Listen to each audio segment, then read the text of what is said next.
रेलगाड़ी रात के अंधेरे में अपनी मंजिल की तरफ बढ़ रही थी कि अचानक एक जोरदार धमाका हुआ। एक लम्हे में सब कुछ बदल गया।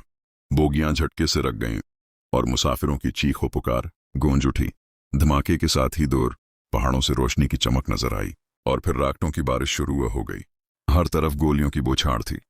रेलगाड़ी पर हमला हो चुका था और हमला आवर सैकड़ों की तादाद में थे। वो पहाड़ों पर हरकत कर रहे थे, अपनी जगहें बदल रहे थे और हर जाविये से हमला कर रहे थे। पुलिस एहलकारों ने जैसे ही खतरा महसूस किया, उन्होंने अपनी पोजीशनें संभाल लें और जवाबी फायरिंग शुरू कर दी। 7 लोग थे, 5 रेलवे पुलिस के और 2 FC के। उनके पास महदूद गोलियां थीं, लेकिन वो लड़ रहे थे। गोलियों की बरसात में अंधेरा मजीद गहरा महसूस होने लगा। एक एहलकार ने साथी से G3 राइफल मांगी क्योंकि वो ज्यादा ताकतवर थी। उसने एक एक गोली सोच समझकर चलाई ताकि दुश्मन करीब ना आ सके। लेकिन हमलावरों की तादाद कहीं ज्यादा थी और उनका असलिहा भी बरतर था।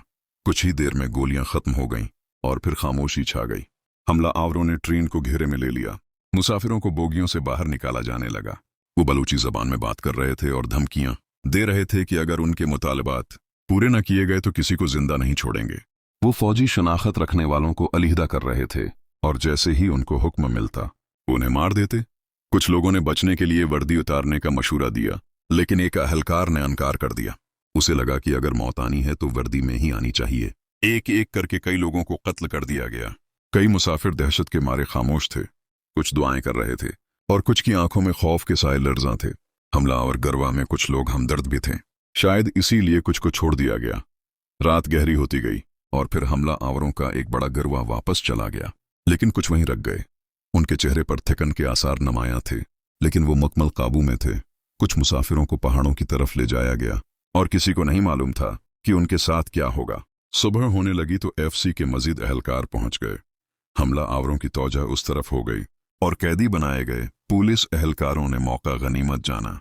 2 ने भागने की कोशिश की, लेकिन पीछे से गोली चल गई। एक जख्मी हो गया और दूसरे ने उसे कंधे पर उठाया, मगर कदम लड़खड़ा रहे थे। एक और शख्स ने मदद की और वो पहाड़ों से नीचे उतरने लगे। पीछे गोलियां चल रही थीं, लेकिन वो फायरिंग की रेंज से बाहर निकलने में कामयाब हो गए। कुछ ही देर बाद वो करीबी रेलवे स्टेशन पहुंचे, जहां FC के एहलकार मौजूद थे। उनके चेहरों पर खून जमा हुआ था, सांसें तेज चल रही थीं, लेकिन वो बच गए थे। स्टेशन पर पानी दिया गया, जख्म साफ किए गए और फिर उन्हें मुछ ले जाया गया। लेकिन ट्रेन के दूसरे मुसाफिर कहाँ थे? इनमें से कितने बच सके और जो ले जाए गए, इनका क्या हुआ? इन सवालों के जवाब अंधेरे में ही दफन हो गए।